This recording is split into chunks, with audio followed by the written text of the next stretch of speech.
And unless an organization or your team leader in the organization has made a significant effort to be welcoming of all voices and all diversity and to create an inclusive space, the default that we feel as individuals is to protect ourselves. We don't take that risk because we know that there may be serious consequences, and we have seen those consequences for others. Welcome to a special edition of The Ripple Effect. I'm Dan Loney. In honor of Juneteenth this month, Senior Advisor to the Dean for the Coalition of Equity and Opportunity, Kenneth Shropshire, will be your special guest host. In each episode this month, Ken and Wharton faculty are focusing on the critical themes of diversity, equity, and inclusion. We'll be covering a diverse range of topics, bringing you the latest insights and knowledge that you could apply to your life and work.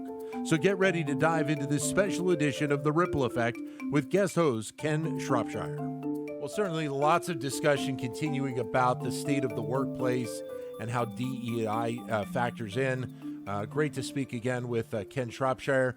Ken, it's an interesting dynamic what we're seeing right now around the workplace here, and the thought not only of the employees but also of the companies as well as to what that workplace is going to look like in the future. No, for sure. And I'm excited to talk to Ingrid because a lot of what the workplace has to think about is how do we treat or how do we frame the workplace for these employees to be successful? And Ingrid's work, just thinking about this issue broadly, it's almost like a capstone kind of conversation about whatever the issue might be.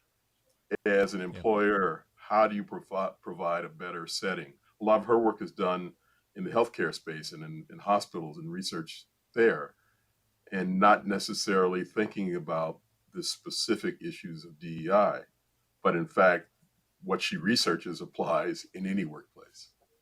Well, I will leave it to the two of you, Ken Shropshire, along with Ingrid Nembhard, who is a professor of healthcare management here at the Wharton School. Ingrid, great to have you with us, and thanks for giving us some time today.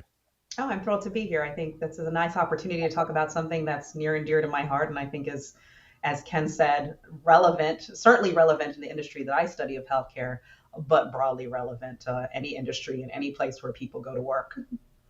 Ken, it's all yours. All right. Thanks, Dan.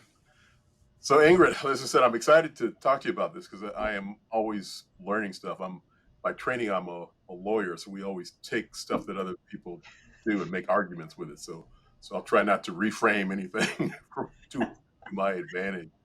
But two things really captured me about your work, and it's so broad, and you've been at this for a great deal of time and have a tremendous body of work. But psychological safety and organizational learning. And so as I was reading the work, I had the advantage to think about it in terms of this DEI space and what workplaces are doing. So maybe if we just start off, if you explain to us what psychological safety is in the workplace. Sure. So psychological safety is the belief that it's safe to take interpersonal risk at work. So what do I mean by interpersonal risk? You're taking an interpersonal risk at work when you do things like speak up with a question or a concern or raise an idea or point out a mistake or critique a plan that has been offered by someone else. In any of those situations, you're taking a risk. You're taking a risk that you're voicing something that may be uncomfortable for other people to hear. When you're psychologically safe, you feel that it's okay to take that risk and that you're not going to be punished. You're not going to be devalued. You're not going to receive a promotion. You're not going to get the worst office, the worst schedule because you decided to share something in the organization that had not been said before. So there's actually a name for this thing, the idea of putting your head down and doing your work and not doing anything else. Right. I mean, that's what people do in the workplace when they don't feel psychologically safe. They close in, they don't voice. And when they're not voicing things on both sides of the spectrum. They're not voicing their more creative ideas or ideas for how to change work because that seems risky. They're also not voicing things that are going wrong or problems that the organization needs to learn about in order to be better for both its employees and its customers. And so there's a downside when people don't feel psychologically safe at work. Psychological safety is really the idea that you can speak candidly about whatever is on your mind relevant to the workplace, and that will not be held against you. Yeah, I think a great what sucked me in on the work was I think it's one of the earlier pieces that you did that talked about a medical professional Mhm. that wouldn't speak up to a more senior medical professional because of the psychological safety issue. And I can only think about how devastating that could be. How that's exactly what you don't want in that E- kind of setting. Exactly.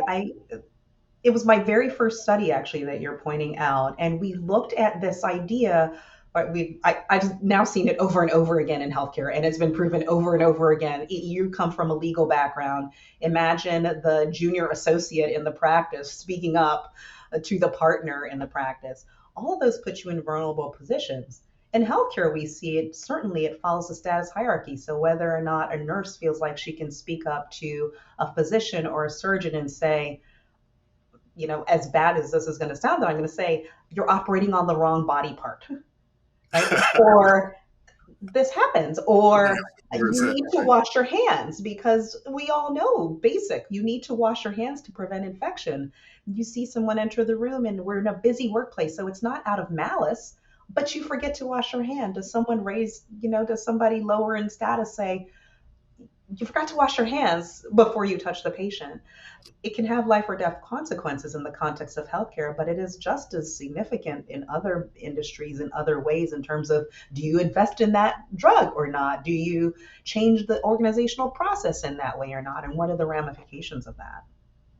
Yeah, so it's really interesting to think about that. The how do I hate to personalize it, but I do keep thinking about my, first jobs and the idea. As I said, keep my head down. I'm not going to say anything. And if Yes. something wrong is going on, I mean, my earliest jobs were in carrying steel bars in a warehouse and Mhm. loading freight on boxcars. And I can say I can see some things going on wrong, and I'm just trying to get myself away from that. Right. Rather than I'm not thinking about the whole. I'm not thinking about the whole organization. I'm thinking about me. And that's exactly right. When we look at the literature, what the literature and the experience would suggest is that people think about what the consequences are for them as the individual, not the consequences for the organization.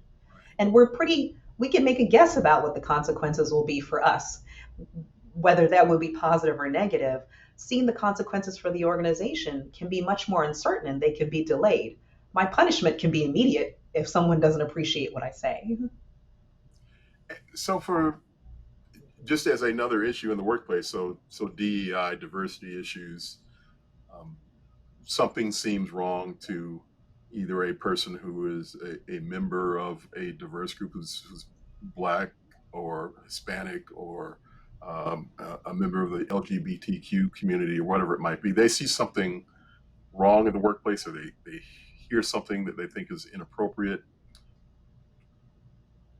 The natural hesitation, especially in a majority Mhm. based organization, is I don't want to be the one to raise that issue.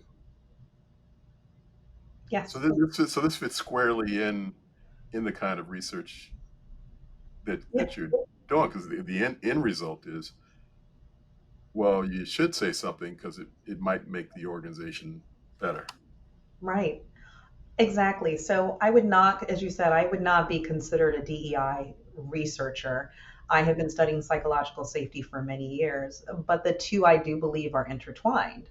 So, even if you can be diverse along many dimensions. You can be often, when we talk about the reason diversity becomes relevant, is people who are considered more diverse tend to have lower status in the organization. So much like my nurse has lower status than my physician, or my medical assistant has lower status than my nurse, that puts you in a position where you're much more vulnerable and where you're much more likely to, I would say, there's a higher propensity to not feel psychologically safe because you know that you are different and you understand your place in the hierarchy.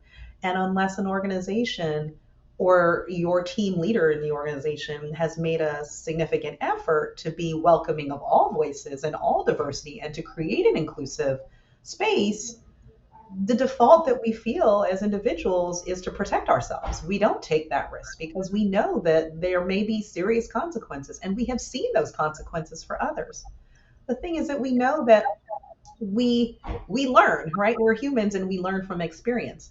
So if I'm in a meeting with you and other people and I see someone else in the room who is maybe higher status than me because they are less diverse than me or whatever, raise their hand and the reaction is not positive by others in the room, I learn immediately that I should not raise my hand. That is even more likely to happen to me because I don't have the social capital to for people to say, oh, no, they say, oh, that was a half-baked idea, and then it goes on from there. And so when you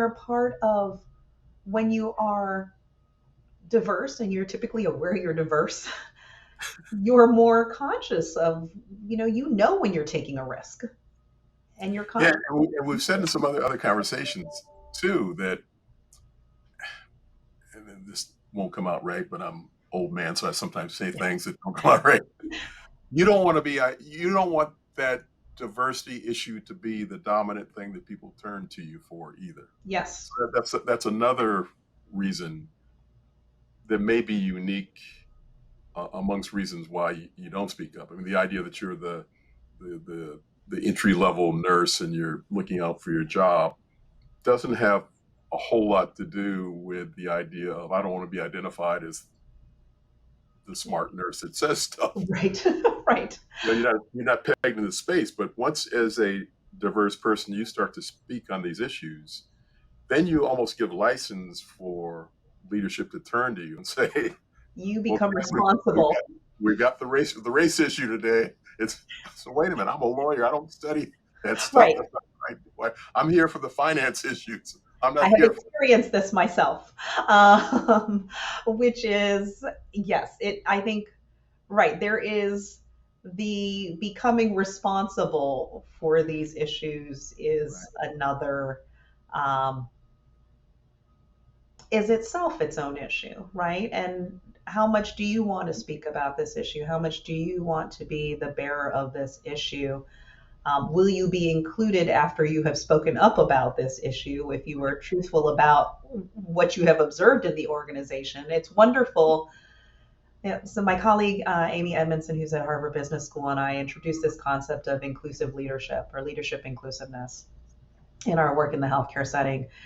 And in that we make this argument that there is sort of the inclusive, the invitation to speak, and then the reaction that happens in the response to that. And it's twofold. And we've all been in situations where we've been invited. So maybe we've been invited to sit on the DEI committee.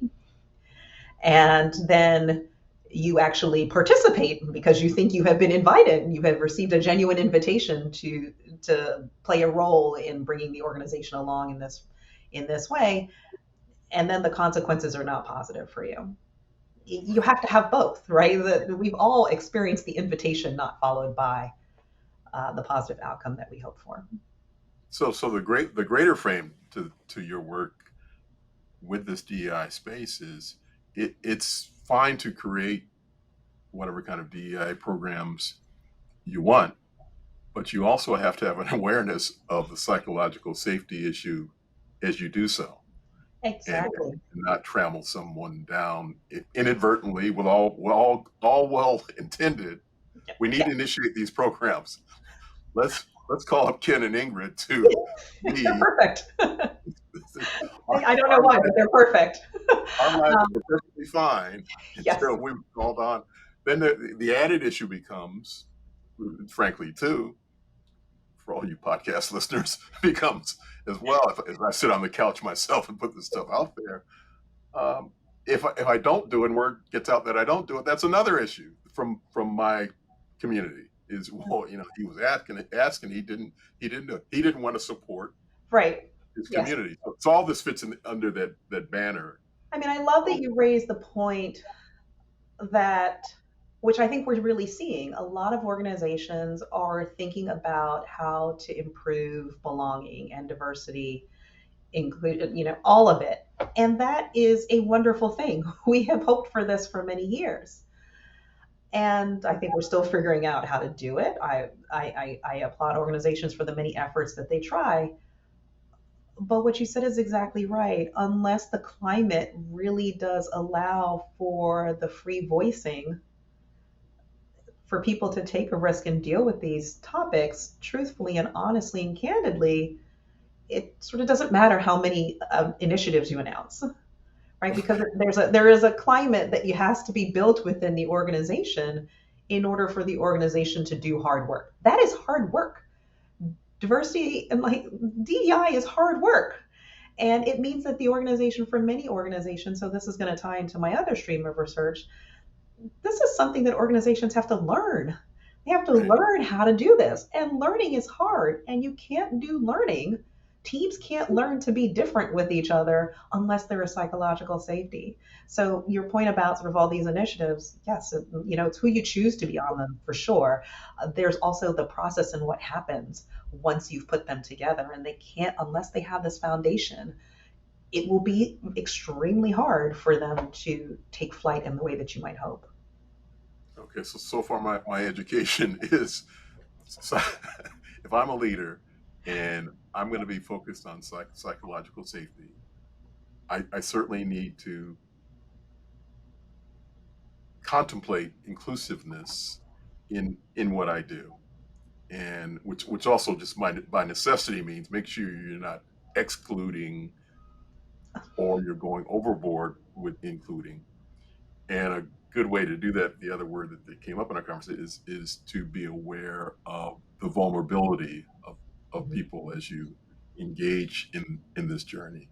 Yeah. But and it's for, as I said, it was, we started off for any initiative or for any betterment of the place of employment. This idea of thinking about how do you not discourage the nurse from speaking up. I mean, it's kind of that baseline idea, which you said, I didn't know so the first part of the study, but that sort of sets it up so clearly that by the same token, you certainly don't want that young intern doctor that learned that thing in class that the senior doctor didn't learn and won't speak up in the operating room as my heart's about to take the last beat unless they Right. give me the drug that this kid knows about.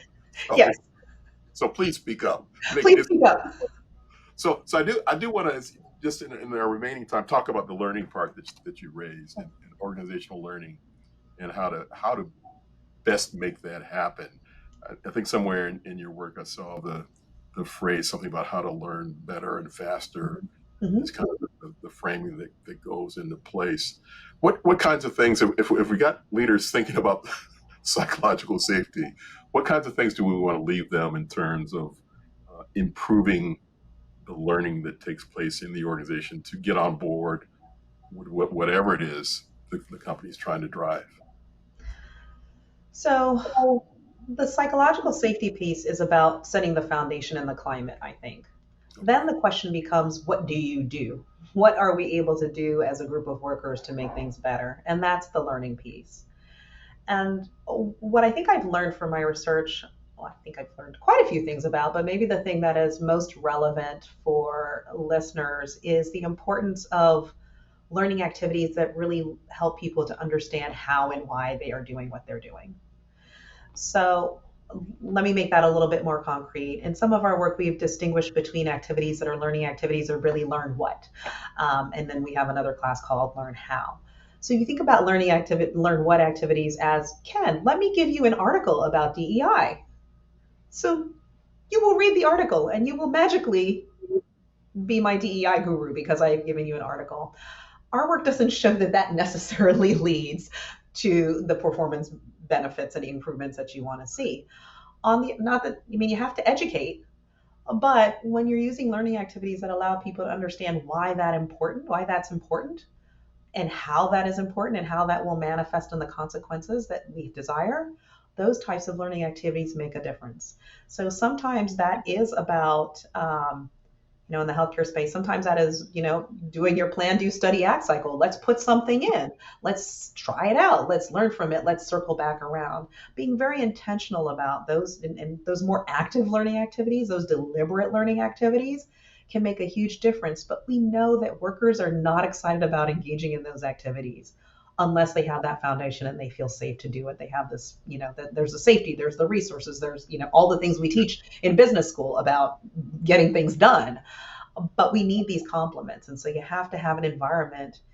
And I will actually say, you didn't ask this, but I do think it is important as we move forward in thinking about DEI, that it might be useful to organizations to position it as we are learning how to do this better. Right? So it's not the difference between sort of a performance, like we're going to be great at this tomorrow, versus we're on a journey together to be better at including all of the voices around the table. And that allows for some failures to happen along the way and for us to recover and try something new again and keep at it. And I was going to ask, that's really insightful, and you sort of answered this. And it's funny, now as we're talking about this, I'm thinking all this in terms of my now adult kids, and they're they have been of that generation that gets triggered, and what's the other word, that I want to bring my genuine self, and sort of all that. Your authentic being, yeah. Authentic, yeah. Which is we had a discussion on this, very, very important. So I'm just expressing the 70-year-old kind of. But it sounds like, and I'm thinking about my kids in this sense, we don't often enough give the why. The why we're with kids, because I said so, right? So it sounds like the best leaders are not saying, take this document, do it because I said so, and I don't care how you feel about it. Yeah, never get to tell people you don't care. As a general principle, as a leader, we don't recommend that on the org behavior side of it. But it makes a huge difference to explain to people why they're doing something and what their role is and why their role matters. It's a difference maker. I will say many people come to work wanting to deliver for themselves, their teams, and their clients and their customers. People don't go to work wanting to have bad days. Nobody does. So it's a matter of helping people understand how they fit. And when they understand how they fit and they contribute to the greater good, that's motivating. And you want to provide that. You also want to provide an opportunity for people who are at the front lines who really do know what's going on to share that with you. You want to hear their creative ideas. Well, Ingrid, that sounds like a great place to end, and a great takeaway in terms of how to improve the organization by making people feel safe, but also having an atmosphere where learning is continuous and that people understand why they're doing it, and that they are on board with making the organization a better one. Thank you, Ingrid. Thank you. Thanks for having me. Thank you for listening to The Ripple Effect. We hope you found this episode informative and engaging. Don't forget to subscribe and leave us a review so that we can continue to bring you the best insight from the Wharton School.